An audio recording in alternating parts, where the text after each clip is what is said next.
यह dictation 5 second बाद start होगी, तब तक आप रेडी रहें।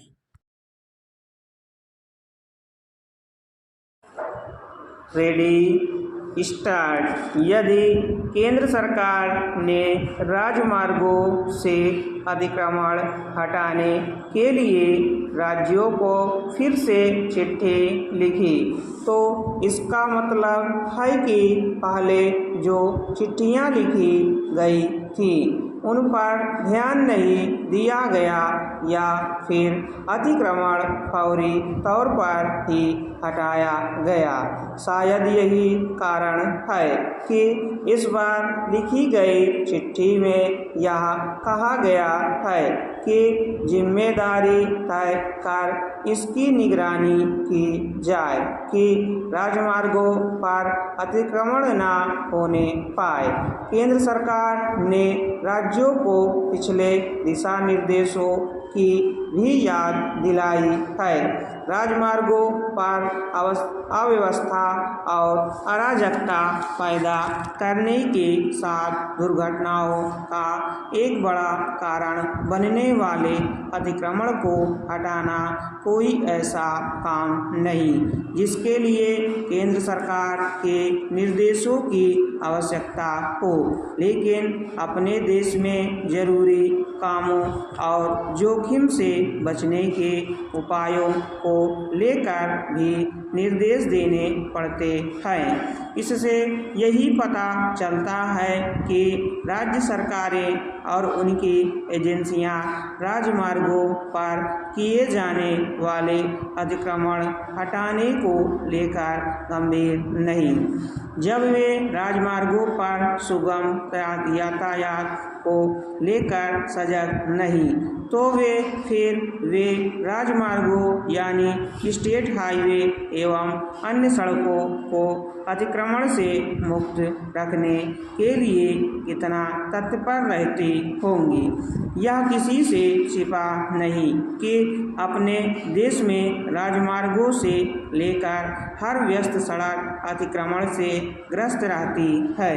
इसके चलते न केवल आवागमन में बाधा पैदा होती है और जाम लगता है, बल्कि दुर्घटनाएं भी होती हैं, जिनमें प्रतिवर्ष 1.5 लाख से अधिक लोग मरते हैं। यह अच्छी बात नहीं कि राज्य सरकारों को बार बार याद दिलाना पड़े कि राजमार्गों को अतिक्रमण से बचाने की ज़रूरत है। इसकी आवश्यकता तो राज्य सरकारों को स्वतः महसूस होनी चाहिए। राजमार्गों पर तय गति सीमा से वाहन न चल पाने, जाम लगने और दुर्घटनाओं का सिलसिला कायम रहने के बावजूद उन्हें अतिक्रमण से मुक्त नहीं किया जा पा रहा है।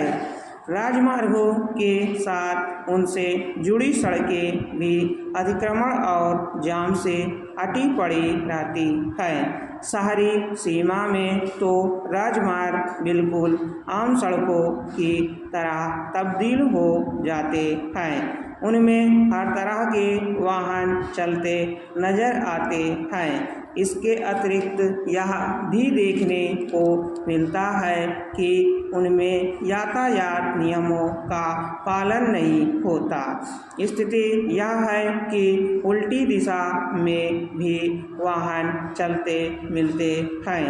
केंद्र सरकार को राज्यों को राजमार्गों को अतिक्रमण से मुक्त रखने के दिशा निर्देश देने के साथ यह भी देखना होगा कि उनमें यातायात पुलिस की उपस्थिति कैसे बढ़े और उनमें प्रकाश की समुचित व्यवस्था कैसे हो, क्योंकि बरसात करीब आ रही है। इसलिए राजमार्गों में जल निकासी की व्यवस्था पर भी ध्यान दिया जाना चाहिए और उन्हें गड्ढा मुक्त करने पर भी।